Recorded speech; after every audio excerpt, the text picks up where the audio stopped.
بسم الله الرحمن الرحيم يا أيها الذين آمنوا لا تقربوا الصلاة وأنتم سكارى حتى تعلموا ما تقولون ولا جنبا إلا عابري سبيل حتى تغتسلوا وإن كنتم مرضى أو على سفر أو جاء أحد منكم من الغائط أو لامستم النساء فلم تجدوا ماء فتيمموا سعيدا طيبا فامسحوا بوجوهكم وأيديكم إن الله كان عفوا غفورا.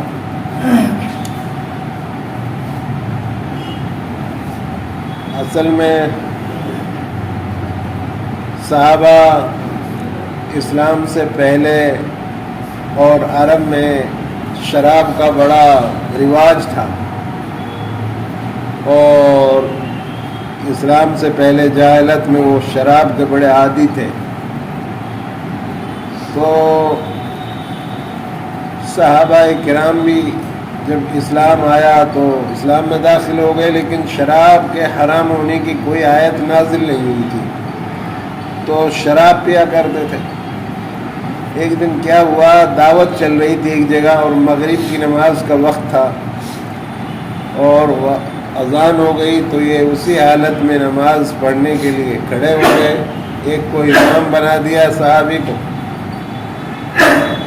اور انہوں نے جو نماز میں قرآن پڑھا اس میں کچھ غلطی کر دی.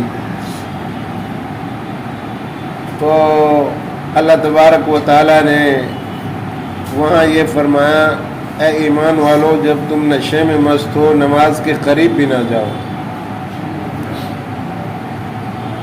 شراب کے حرام ہونے کی آیت ابھی بھی نہیں نازل فرمائی. اللہ پاک نے یہ فرمایا، اے ایمان والو، جب تم نشے میں مست ہو نماز کے قریب بھی نہ جاؤ، جب تک کہ اپنی بات کو سمجھنے نہ لگو، اور جنابت کی حالت میں جب تک کہ غسل نہ کر لو. ایک تو شراب کے بارے میں، جب شراب پی چکے ہو تم تو اب نماز کے قریب مت جاؤ. اس وقت شراب کی حرمت نازل نہیں ہوتی.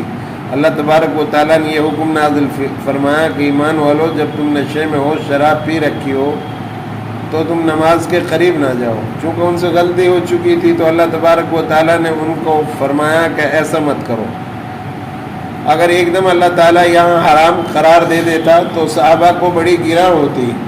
اس لیے اسلام میں ایک دم کسی کے اوپر قانون نہیں ٹیکا جاتا، آہستہ آہستہ.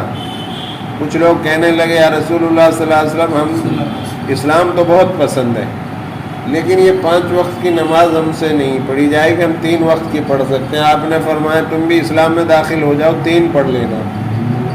صحابہ کہنے لگے، یا رسول اللہ صلی اللہ علیہ وسلم، آپ نے ان کے لیے 3 ہی بتا دی.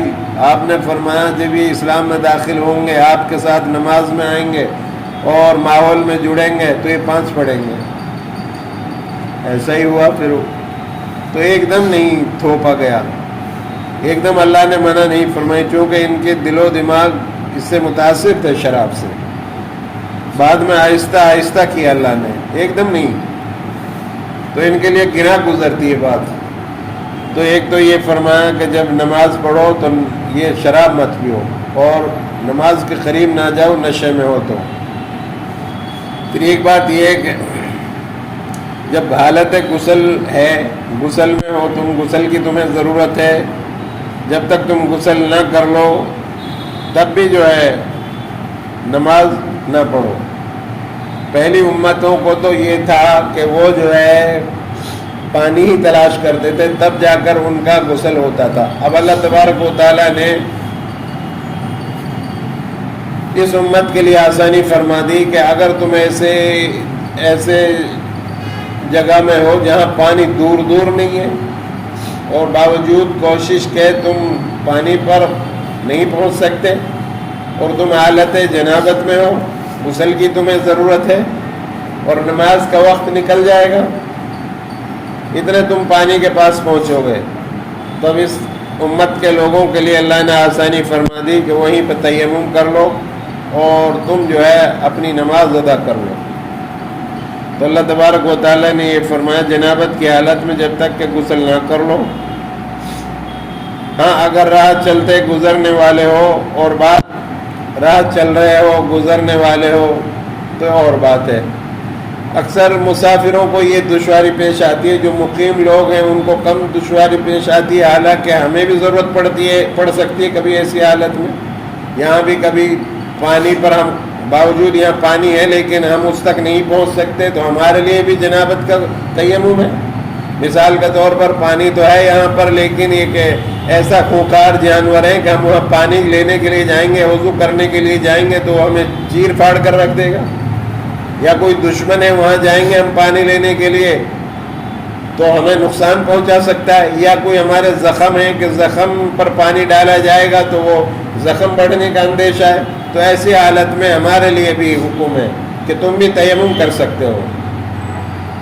تو اللہ تبارک و تعالیٰ یہ فرما رہے کہ جنابت کی حالت میں جب تک کہ غسل نہ کر لو، ہاں اگر راہ چلتے گزرنے والے ہو تو اور بات ہے، اور اگر تم بیمار ہو یا سفر میں ہو تو تم میں سے کوئی قضائے حاجت سے آیا ہو یا تم نے عورتوں سے مباشرت کی ہو اور تمہیں پانی نہ ملے تو پاک مٹی کا قصد کرو اور اپنے منہ اور اپنے ہاتھ مل لو، بے شک اللہ تعالیٰ معاف کرنے والا اور بخشنے والا ہے۔ تو یہ آسانی اس امت کے لیے اللہ نے پیدا فرمائی جو اور امتوں کے لیے نہیں تھی۔ پہلی امتوں کے لیے قربانی کا جانور کا گوشت کھانا بھی جائز نہیں تھا، اور اس امت کے لیے قربانی کا گوشت کھانا جائز قرار دے دیا گیا، حلال ہے، اور دنیا کی زمین کو پاک بنا دیا، تم اس سے پاکی حاصل کر سکتے ہو۔ دنیا میں جہاں بھی موقع ہو، نماز کا وقت آ جائے تو وہیں جنگل میں ہو وہیں نماز آپ پڑھ لو، اور تمہاری نماز قضا نہ ہو۔ تو اللہ تبارک و تعالیٰ نے اگر ہمیں غسل کی بھی ضرورت ہے تو وہی تیمم کافی ہو جائے گا ہمارے لیے، غسل کا بھی تیمم کافی ہو جائے گا، اور اگر جنابت کی ضرورت نہیں ہے، ویسے ہی ہم ناپاک ہیں اور وضو کی ضرورت ہے تو اس کا بھی تیمم کر کے نماز پڑھی جا سکتی ہے۔ اور راہ گزرنے والوں سے مراد یہاں پر یہ ہے کہ مسجد نبوی کے آس پاس جو صحابہ رہا کرتے تھے وہ مسجد نبوی سے گزر کر جانا پڑتا تھا، ان کو بغیر مسجد کے اندر سے جائے بغیر ان کا کوئی چارہ نہیں تھا، راستہ ہی نہیں تھا۔ تو اللہ تبارک و تعالیٰ نے ان کو بھی یہ حکم فرمایا ہے کہ اگر تمہارے لیے کوئی اور راستہ نہیں ہے اور تم حالت جنابت میں ہو، غسل کرنے کے لیے مسجد سے نکلنا تمہیں پڑ رہا ہے، تو جہاں اب تمہارا گھر ہے وہی تیمم کر لو اور مسجد سے مجبوری کی حالت میں گزر سکتے ہو۔ یہ اس وقت کے لیے تھی جب مجبوری تھی، اب تو مجبوری نہیں، اب تو جہاں صحابہ کے مکانات تھے سب میں مسجد نبوی تعمیر ہو چکی ہے، تو اس زمانے کے لیے اللہ تبارک و تعالیٰ نے فرمایا۔ اور اللہ تبارک و تعالیٰ فرما رہے بیماری کی حالت میں ہو یا سفر میں ہو، تم میں سے قضائے حاجت سے کوئی آیا ہو، یعنی ضرورت پیشاب پاخانہ کیا ہو، یا تم نے عورتوں سے مباشرت کی ہو، تمہیں پانی نہ ملے تو پاک مٹی کا ارادہ کرو، نیت کرنا شرط ہے تیمم کے لیے، اور اپنے منہ اور ہاتھ مل لو، بے شک اللہ تعالیٰ معاف کرنے والا بخشش کرنے والا ہے۔ اللہ تعالیٰ دیکھ رہا ہے تم کس حالت میں کس مجبوری میں ہو، اور اللہ تبارک و تعالیٰ بہت زیادہ سننے والا، جاننے والا، معاف کرنے والا، بخشنے والا ہے۔ بہرحال اس کا آیت کا مطلب یہ ہے کہ شراب کی حالت میں جب صحابہ کرام شراب پیتے تھے اور حرام ہونے کی آیت نازل نہیں آئی تھی تو اللہ نے ان کو فرمایا کہ تم شراب کی نشے کی حالت میں نماز نہ پڑھو، اس سے تم نے نماز میں غلطی کر دی، قرآن کو غلط پڑھ دیا، تو اس لیے اللہ نے وہاں یہ منع کیا۔ دوسری آیت میں تیمم کے لیے ہمارے لیے حکم دیا ہے کہ تمہارے لیے میں نے یہ آسانی پیدا کر دی کہ زمین پر تمہیں ضرورت پڑ جائے اور مجبوری کی حالت میں تمہیں نماز پڑھنی ہے، تیمم کر کے تم نماز پڑھ سکتے ہو۔ اللہ تعالیٰ تمہارے دلوں کا بھید کو جاننے والا ہے اور سب کچھ دیکھ رہا ہے، معاف بھی کرنے والا ہے اور بخشش کرنے والا بھی ہے۔ یہ دو تین حکم اللہ نے اس آیت میں بیان فرمائے ہیں۔ اللہ سے دعا ہے اللہ رب العالمین ہم سب کو عمل کی توفیق عطا فرمائے۔ سبحان اللہ۔